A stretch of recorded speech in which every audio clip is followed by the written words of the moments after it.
Hi kids! Today we will learn the sounds of the letters. Let's start. A, A.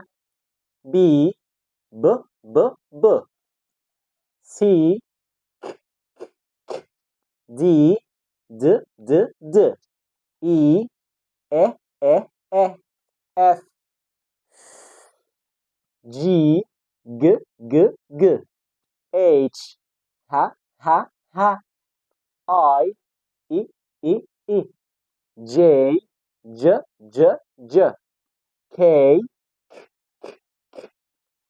L, M, N,